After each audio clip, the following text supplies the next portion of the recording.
Hey everyone, my name is Gavin and I love horror. When it was announced back in 2019 that Blade would be brought into the main MCU continuity with Mahershala Ali starring as everybody's favorite day-walking vampire killer, fans were excited to see Blade back on the big screen. But one question lingered.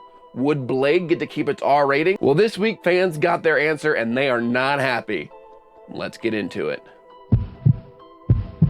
It's hard to think back before a time when the summer blockbuster scene wasn't dominated by comic book adaptations. You have to go back before Spider-Man in 2002, even before X-Men in 2000, to a 1998 film called Blade, starring Wesley Snipes.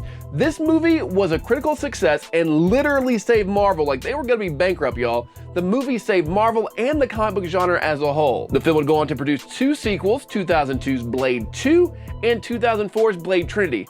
All three films were rated R and featured plenty of gore, violence, and plenty of F-bombs to make your mom blush. There was also a Spike TV series starring Sticky Fingers that did exist and I watched like one episode of. With the success of 2016's Deadpool, it showed there was a market for R-rated superhero movies. And with 20th Century Fox being acquired by the House of Mouse and Disney saying, hey, you know what, keep your R rating Deadpool, there were fans that were hoping and praying, dear God, please let Blade keep its R rating.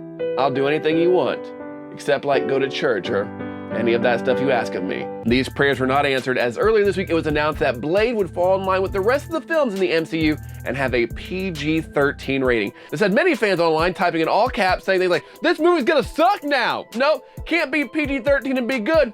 Can't be done. Also, self-plug, this is a great time to remind you to check out my video on does horror need to be R-rated to be good? I'm not worried about a PG-13 rated Blade movie because Marvel already does a lot to push the envelope of the PG-13 rating. Avengers Endgame, the highest grossing movie of all time, features Thanos getting straight up decapitated. Yeah, Marvel didn't put a geyser of gore shooting out of his neck like a Quentin Tarantino movie, but they straight up still cut a dude's head off. Furthermore, you can show more in a PG-13 movie when the villains you're killing are like robots or vampires or whatever. Buffy the Vampire Slayer showed vamps getting staked, decapitated, and set on fire every week, and that was on broadcast television. You could also make the argument that the last film in the Wesley Snipes trilogy, Blade Trinity, maybe tried a little bit too hard to be edgy, and you get lines like this. Juggling thunder.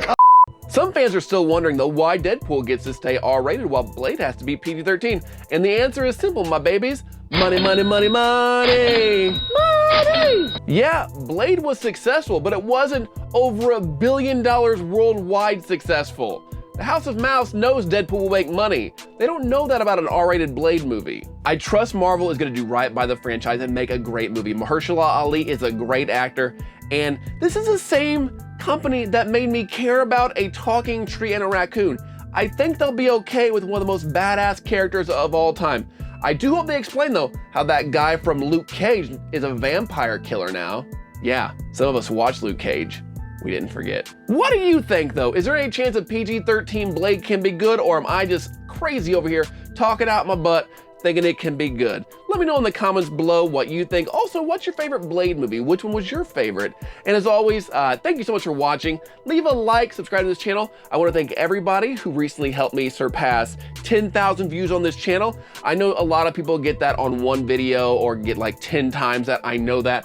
But for somebody that started this channel and didn't think anybody would care, reaching 10,000 views means a lot to me. So thank you if you've ever watched the video, commented, or just left a like, which you should all do on this video right now. Thank you so much for watching, and until next time, stay weird.